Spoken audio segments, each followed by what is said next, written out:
Hi children, I'll help you with the chapter 1 and 2, relations, functions and inverse trigonometric functions. I'm going to suggest some questions. It is not a prediction, but make sure that you know a child who studies well and aiming 90 and above or 85 and above, they must have studied all these things.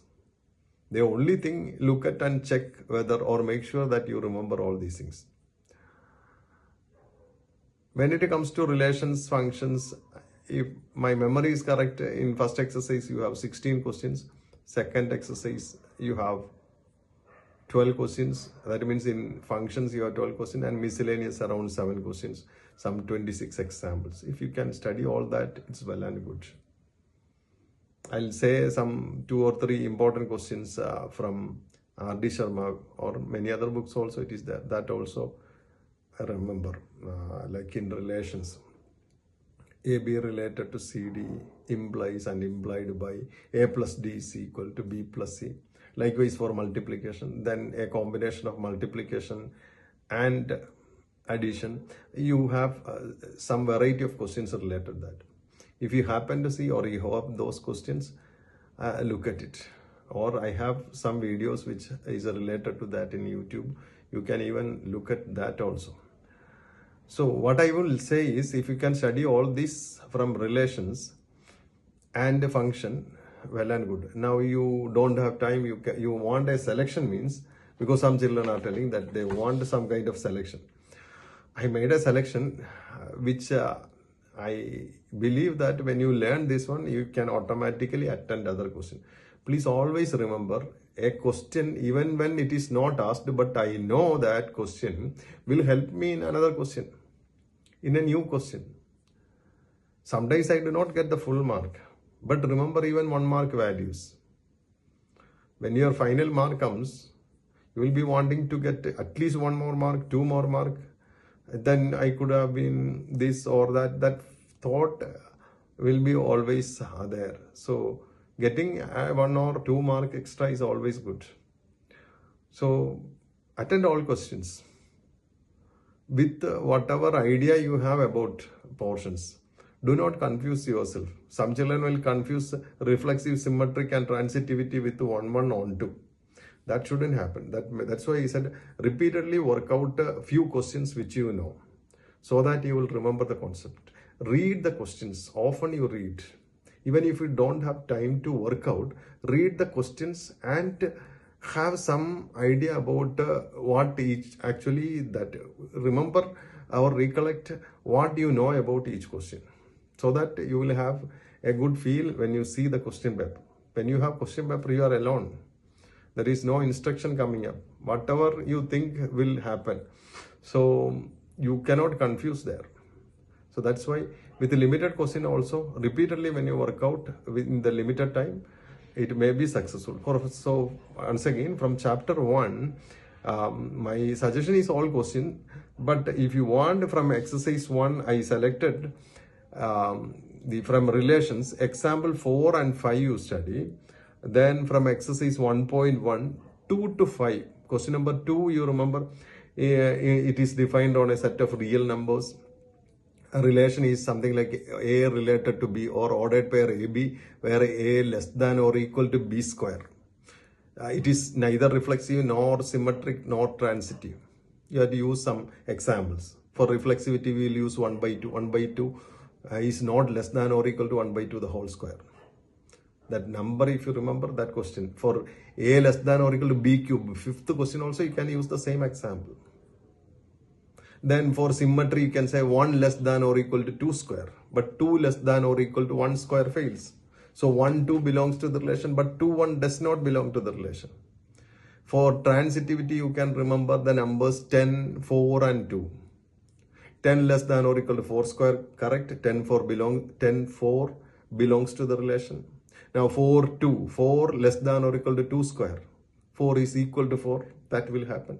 But when you take the first number 10 and the last number 2, 10 less than or equal to 2 square doesn't work. So keep those numbers in memory. You don't have time to use logic and find an example, counter example and fix it. So what I said is from first exercise 2 to 5 you try to learn. In addition to that, you can do question number 8 also. Question number 8. Then 3 questions, as I said, from R.D. Sharma. Actually, that is one of the question is there in the example 19. In miscellaneous part, you will see that example. It is defined, it is all defined in set of natural numbers only.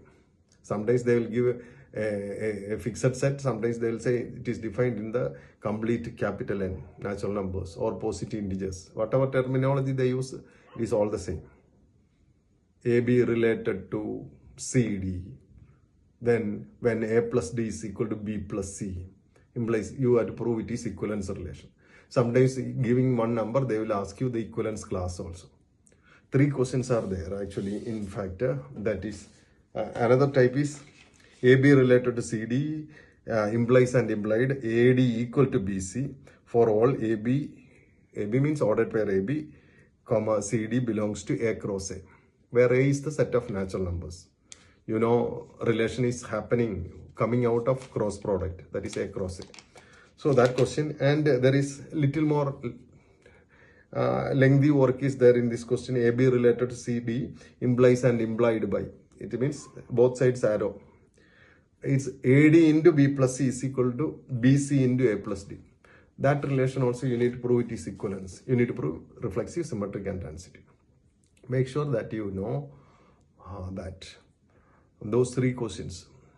Then if you feel like you are doing some other questions, when you do these few questions, when you are happy with that, you feel like you are doing. Only thing then you will be worrying about time. Okay. Anyway, now we don't have time to regret. Now coming to inverse trigonometric functions, we have only a very few number of questions only. They have reduced to very few questions. Now after COVID, it is very little only. But make sure that you know all these 6 trigonometric functions, that 2 inverse functions, domain and range. If you try, you will understand that for sine inverse and cosec inverse and sine and tan inverse and cosec inverse, you will have the similar pattern of memory. For everything except cos inverse and sine inverse, it is domain is -1 to +1. For sine inverse and cos inverse, -1 to +1 and domain. And the domain for the other is R only, the set of real numbers. But there is an exception for cosec inverse. You cannot take the proper fractions between -1 and +1. So you have to subtract between minus. Likewise for sec inverse also. For tan inverse and cot inverse, you can take all the real numbers. When it comes to range is also important to remember. How to apply that, it depends upon. For sine inverse, it is -π/2 to +π/2 closed interval. For cos inverse, it will be 0 to pi closed interval. When you make it open interval, that sine inverse work will become for what? Tan inverse. Open interval, -π/2. When it is open interval 0 to pi, it will become for cot inverse. And then for cosec inverse and sec inverse. Cosec inverse, you have to take the closed interval only, but you cannot take 0, -0. Remove 0 from that set. For sec inverse, you cannot take π/2. I'm not going into the detail, why is it not. Then you have simple formula only, sine inverse, sine theta equal to theta. Similar fraction, all the 6. Or sine of sine inverse equal to theta if it is in the principal, domain and range. So those things you make sure and learn that. Then some more formulas are there, tan inverse x plus tan inverse y. It is good that you understand that tan inverse x minus tan inverse y, 2 tan inverse x. Those formulas also, if you can study and complete that work. You may not get a very high number of questions from that chapter, but even if it is a little mark, it is values and it will give you a very good confidence. This idea is helpful when you do in integration, when you do it in increasing decreasing function or maxima minima and all.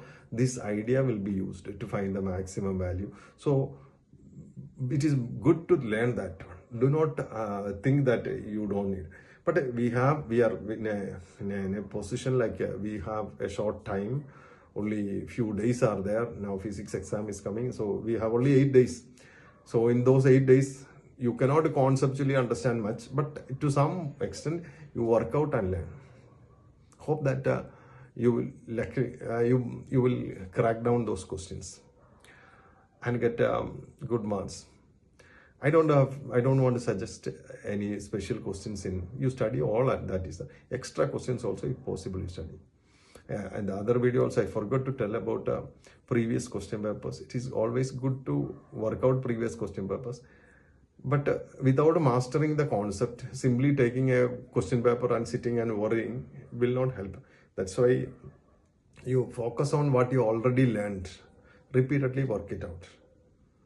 If you do not have a help or somebody is not sitting beside you and helping, you waste a whole lot of time with the new questions. Even if it's worked out also, to understand you spend a lot of time. You feel tired, you cannot study much. So repeatedly work out what you know and make use of the time effectively. I don't have much to say. We will come up with other chapters also. Whatever possible, I will tell and hope that it will work. Thank you. Good luck.